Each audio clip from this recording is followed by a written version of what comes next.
So we're all looking, most of us are looking at the same news nowadays, news stories, and it's pretty effing grim.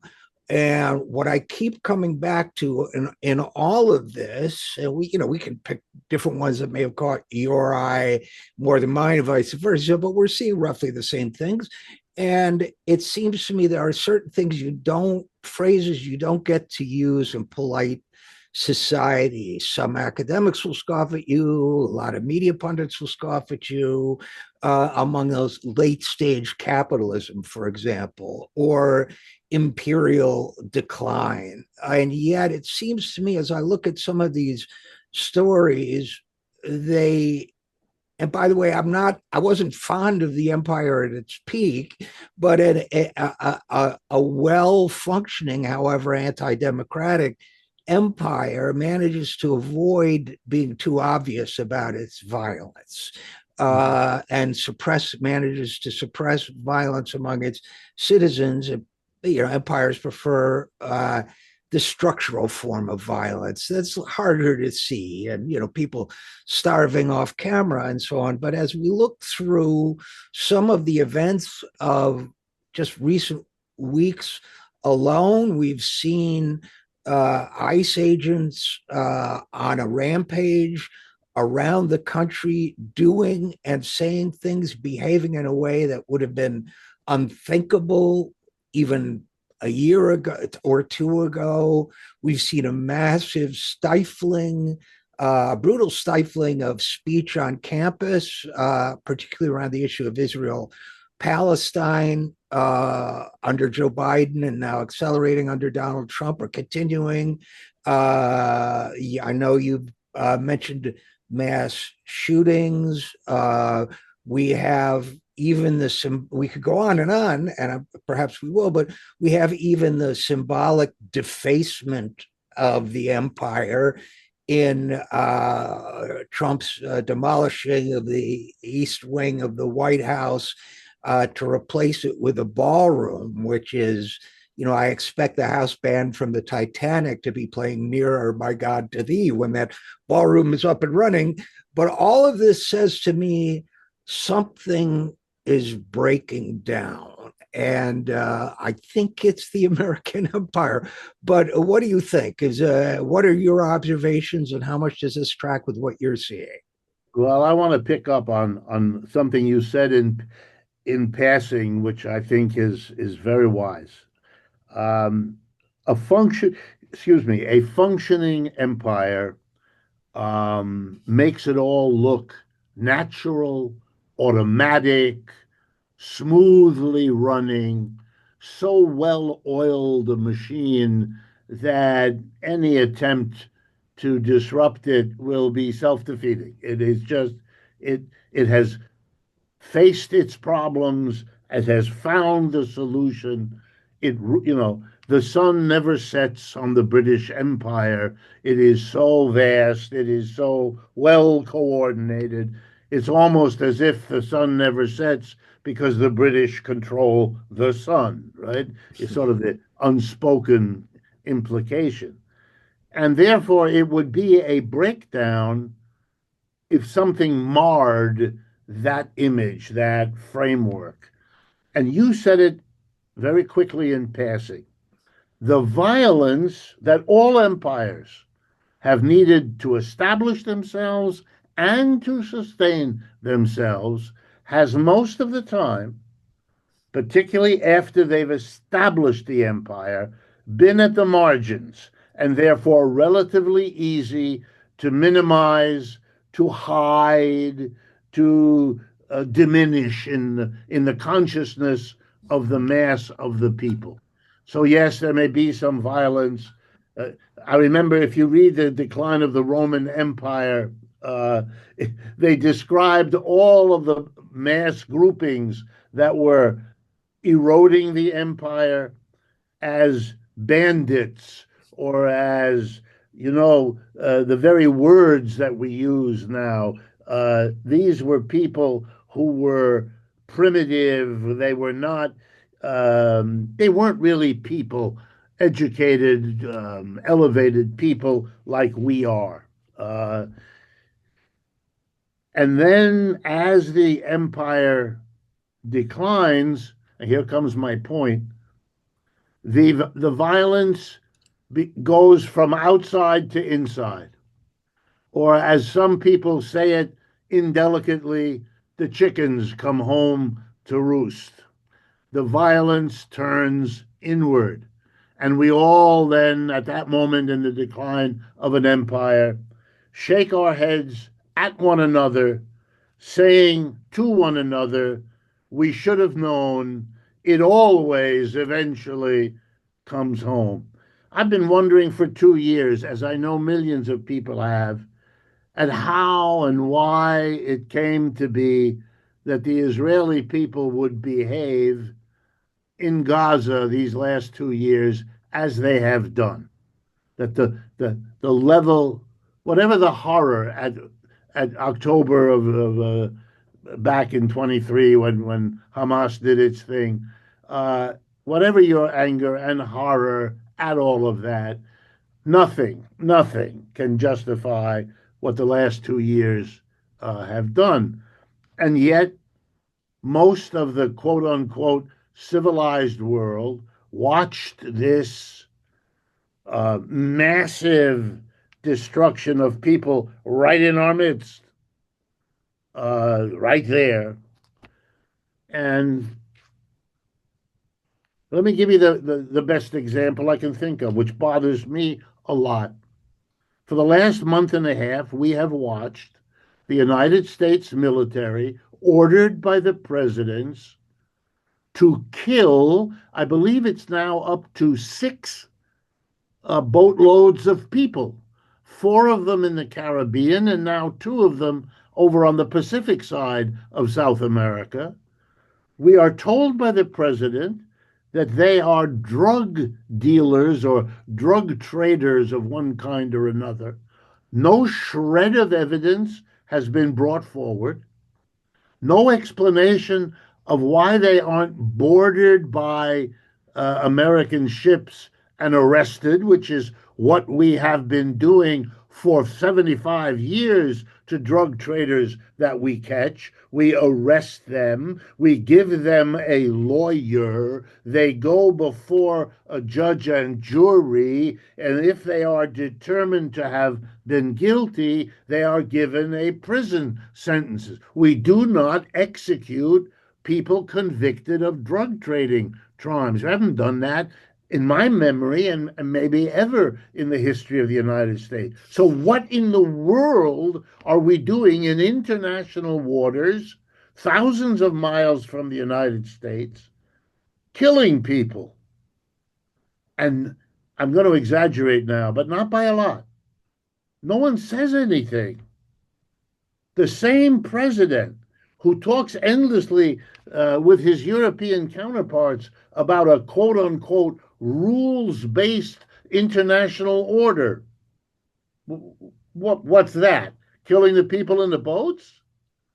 There's at least evidence of 2 survivors now, one in Colombia, I believe one in Ecuador or Uruguay, who say they weren't doing drugs at all, who they were fishermen, etc., etc. I, of course, don't know what the truth is, but I know that killing is a problem, and killing without judge or jury when you're not in imminent danger of bodily harm and no evidence is presented that you might be, is completely out of order.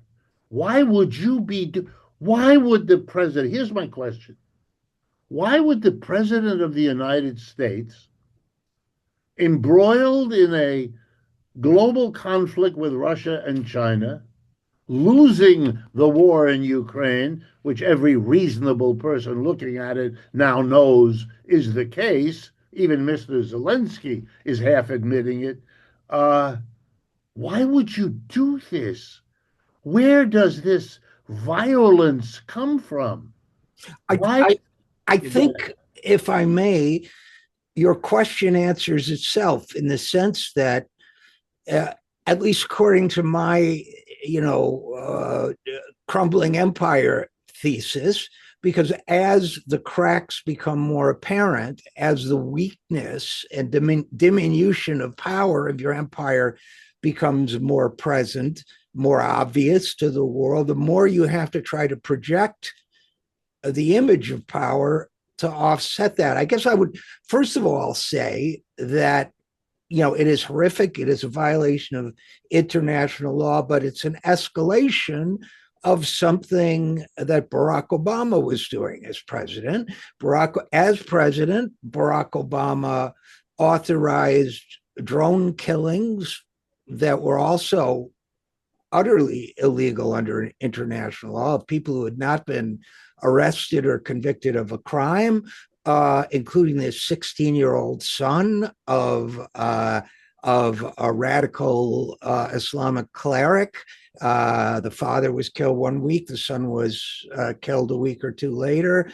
No due process there. The killing of Osama bin Laden was not only was he killed, his body was disposed of at sea. Why, people might say, why do we care, given what he's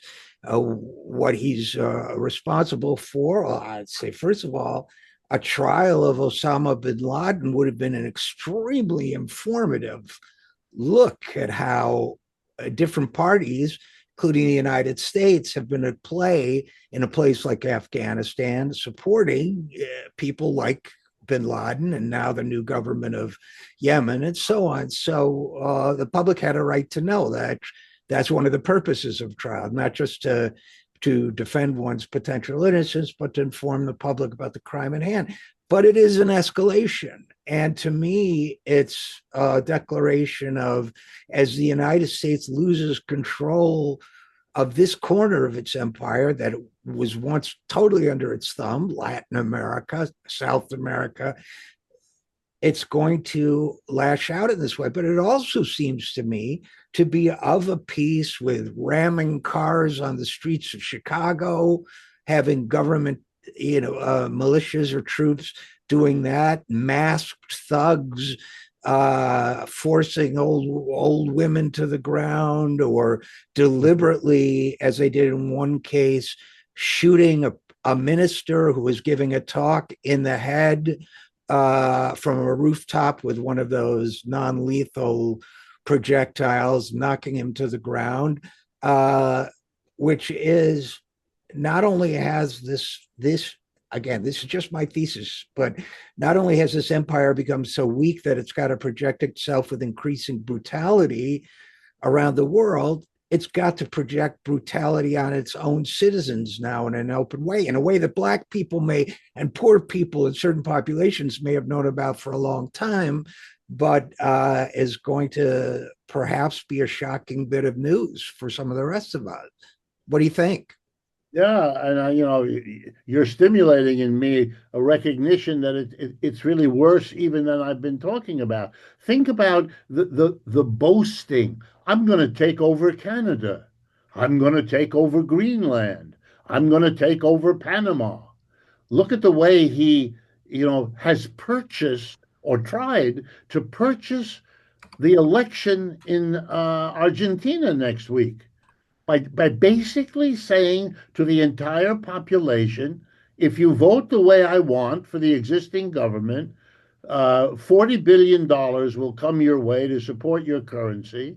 I'll cut the tariffs, and cheap beef can come into the United States. Put aside that he thereby damages the beef farmers of America who are up in arms against him for doing this. Put that aside. It's just, we're just out of the Russiagate. We're just out of a pretense that we were outraged that another society should mingle in to our elections, by using social media and whatever other mechanisms they have. And here we are bribing an entire country to get the outcome of an election that we want. Or his attack on the leader of Peru, suddenly the drug traffic, which has been uninterrupted in America for at least my lifetime. Since I've been a school kid, I've been surrounded by a drug society where I and my friends could acquire drugs at any time, in any quantity, of any kind. That war against drugs, which has been announced by countless people, has never been won. It's been lost, basically. Uh, and so suddenly we're killing people we don't even know without trial or arrest or any. What in the world is going on? And then the spectacle, which as an economist continues to floor me, a leader of a country getting up saying, "I'm going to hit the whole world with tariffs." What? You know, and then I'm going to make you all pay. Ursula von der Leyen, I mean, neither the sharpest knife in the drawer nor any other positive variable I could think of. She's agreed to give that the Europeans, speaking on behalf of all of them, even though she is not liked in Europe at all, she agreed to spend $750 billion on American liquefied natural gas over the next 10 years and to invest 750 billion European dollars, European money in the United States. The politicians in Europe are going to have to explain to the German, French, Italian, Spanish, and other people why they can't have the social democratic welfare system they've enjoyed for the last half century. They can't have it in the next one because the money that is needed to pay for it is going to the United States to give it the ability. I mean, this is impossible. And this is so important to me. Again, so far, everything is fitting into my thesis. I maybe have some confirmation bias here, but to me, I in the 1980s and 1990s, I was working in the countries that were quote unquote transitioning from communism. Actually, I worked in a couple of them when they were still communist, but everything was about every reception you went to, every function was about how we were going to benefit largely speaking, not me personally, we're going to benefit the U.S. economy with our relations. That's a standard imperial thinking, right? But it always meant benefiting Microsoft or IBM or the pharma companies. It was never clear how that was going to benefit the American worker. And of course, a few years later, we had the WTO agreement and millions of American jobs shipped overseas. But now, to me, Trump's heavy-handed, sort of blackmail of Ursula von der Leyen, it couldn't happen to a nicer person, as far as I'm concerned.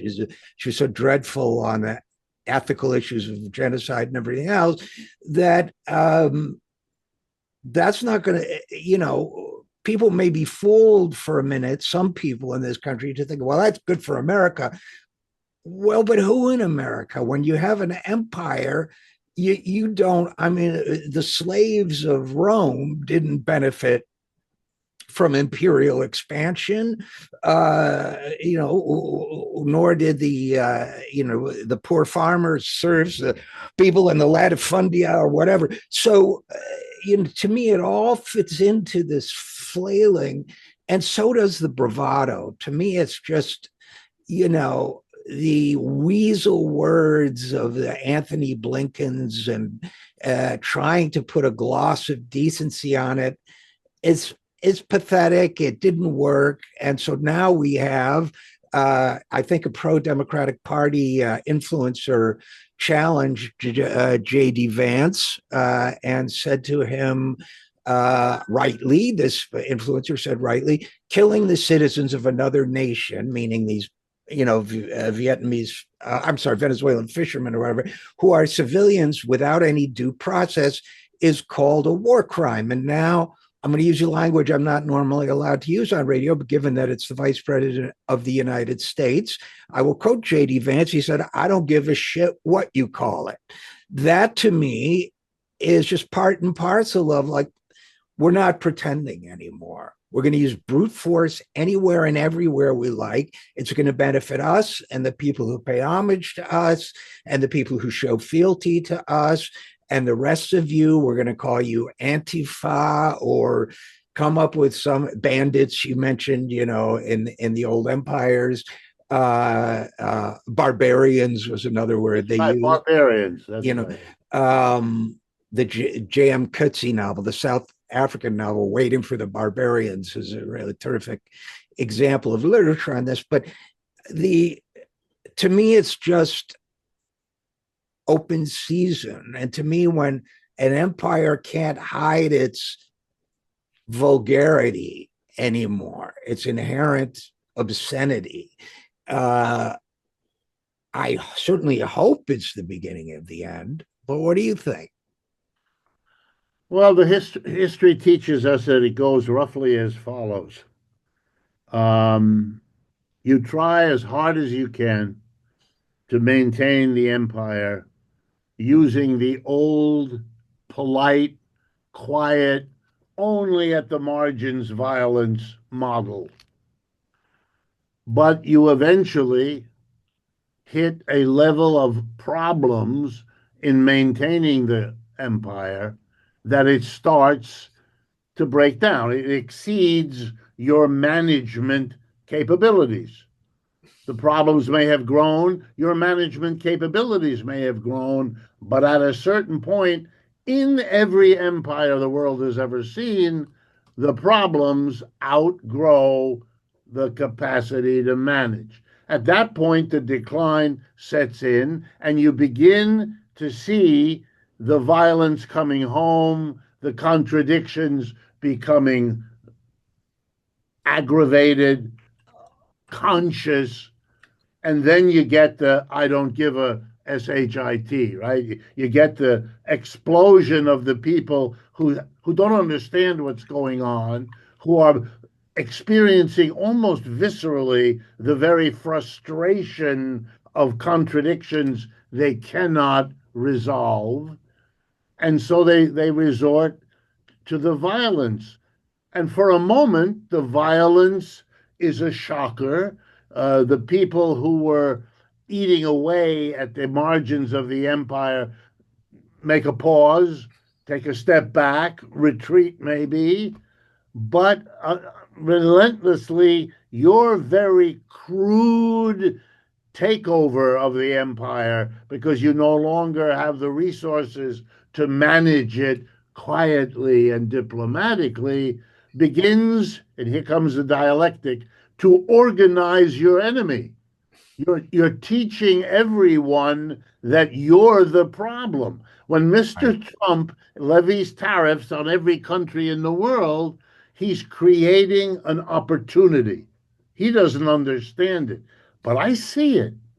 Every leader, those that I admire, those that I hate, and everybody in between, is going to sing the same song over the next 5 years. Whatever economic problem any country has, whatever economic problem any CEO of a company in the world has, will be blamed on Mr. Trump and the tariffs. It's made to order. It's your excuse. It's your way to get out from whatever the real reasons are by focusing on what? On something that has already demonstrated it is bad for your country. I read the foreign press. I know that the foreign press in every country is full of articles about how awful what Mr. Trump is doing is for that country. I mean, there are some articles that like Mr. Trump, of course, but compared to what there was before him with now, wow, he has shown everybody I'm your worst enemy. And remarks like Mr. Vance's just make all that worse. The display. I mean, we have seen in the last 2 weeks a claim that he has an arrangement with Mr. Putin, which Mr. Putin says we didn't have. A claim that he has an arrangement with Mr. Modi to do something, which Mr. Modi's government says we have no such arrangement. And finally, with Xi Jinping. I mean, you can only do that a few times. Mr. Trump is out of times. And so there's a image of him as a chaotic, out of control, nasty, mean character. Well, the last time we had one of those was called Hitler.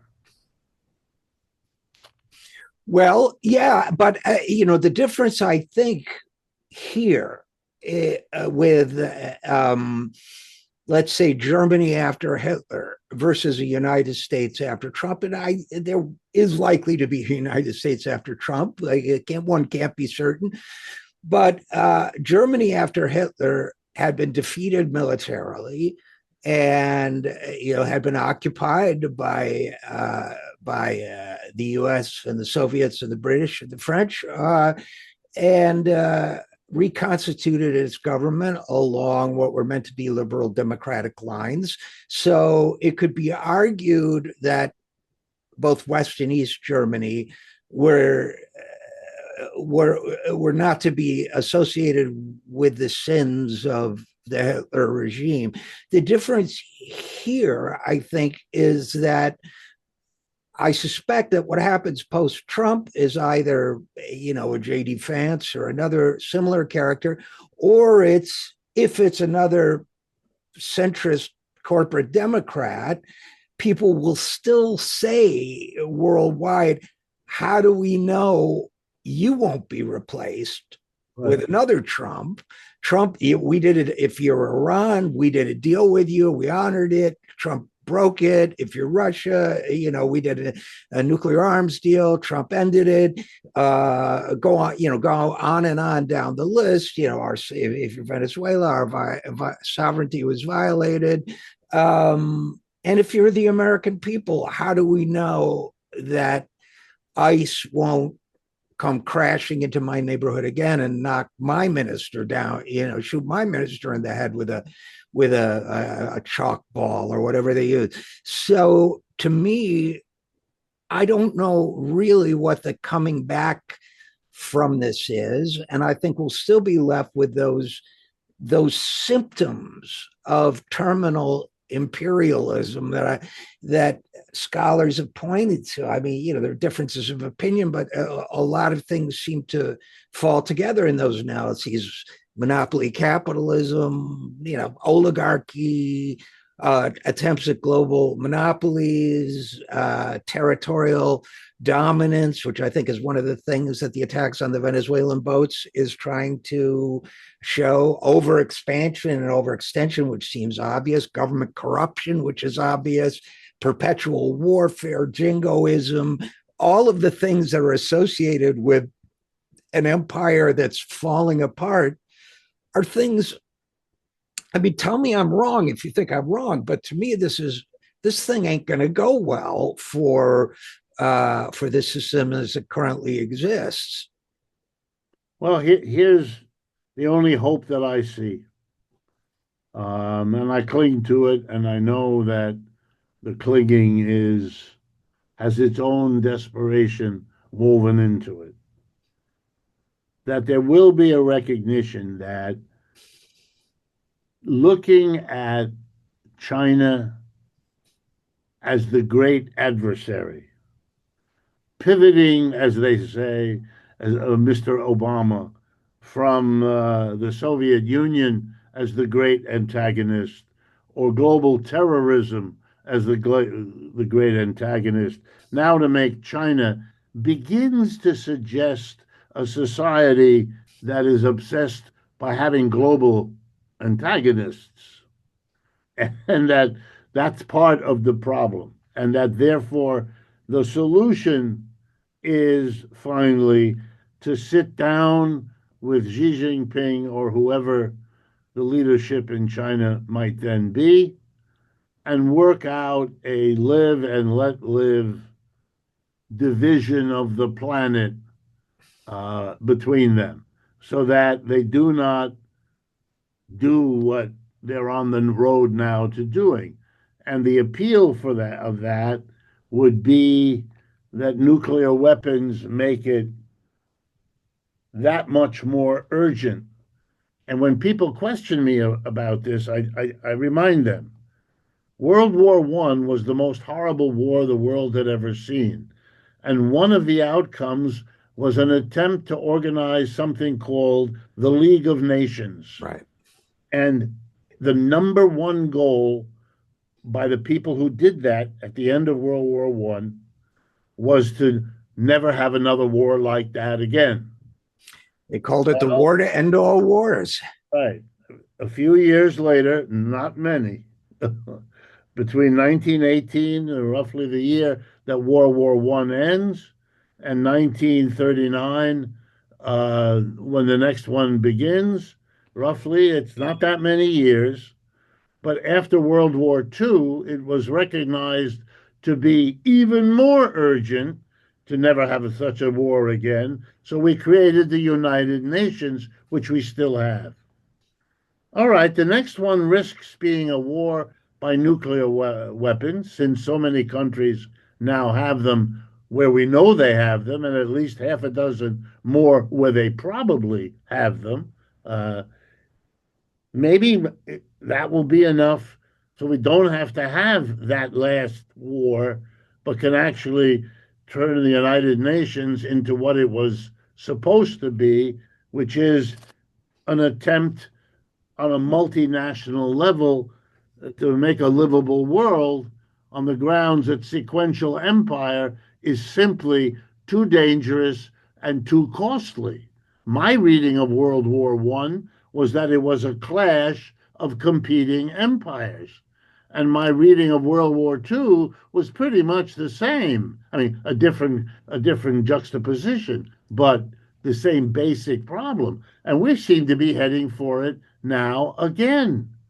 You know, Mr. Trump wants to take Canada and he wants to take Greenland and Panama. Folks, those are all parts of Fortress America, right? They're literally on our doorstep and they're parts of trying. That's what the empires, that's what the British tried to do with the Commonwealth. The French and the Germans wanted to reclaim what they had lost in World War One, which was their empire. They wanted to get it back. So this is We're where we. also spending, and have been for many years, we, the United States, spending billions projecting military force into the South China Sea, which is, that's not Fortress America. That's territory we have, no claim over. But I guess, somebody thinks that's a wise idea tactically. But I would prefer a world where, however it works out, the Chinese can watch our movies. I can buy one of those $8,000 cars. Electric cars they just came out with. People can work. Everybody's got a job. That's the world I want. Yeah. And that's the world that could be arranged if they were to sit down and work it out. They have now the tools to do that. The computer makes coordination like that much more easily achieved and much more easily adjusted to changing circumstances. And what is the option? The option is more of this? Really? Really? It makes no sense. To talk about the car, it's just such a joke. The world obviously needs mass transit. It doesn't want or need a private energy guzzling automobile. It's just silly. Our cities are filling up here in the United States with pick up your bicycle off the rack and just go. You don't need your own. We will have a collective bicycle, the way we have a collective park or collective bathroom or a collective water fountain or 100 other. What is? And then we just take as we need and pay for collectively. It's cheaper. It's crazy what we are doing. And we'll have to get there sooner or later, the easy way or the hard way. And I'm not endorsing every policy of the Chinese government, but they are cleaning our clock in new technology, including new environmental technology. And I think in doing that, whatever you call their economic model now, it's cleaning United States' clock and Western Europe's clock, and would be better to deal with it that benefits working people in both countries or both poles than it is to keep up this futile exercise of flailing. What was Nixon's phrase? Of a pitiful, helpless giant. But that's my closing thought. What's yours? Oh, mine is too. I really do. I I see glimpses in China. That's all. Not a settled policy. I wish I did, but I see glimpses in China that they are at least discussing whether they ought to aim at being the next empire, which they're halfway there, or whether they should really take a page from their own history when they have had empires rise and fall in the history of China and realize the task now is a genuine multinational community as a much better model for where to go than the next empire story. We depend on your support here at the Zero Hour, so please give whatever you can at any of the links you see on your screen. Thanks so much.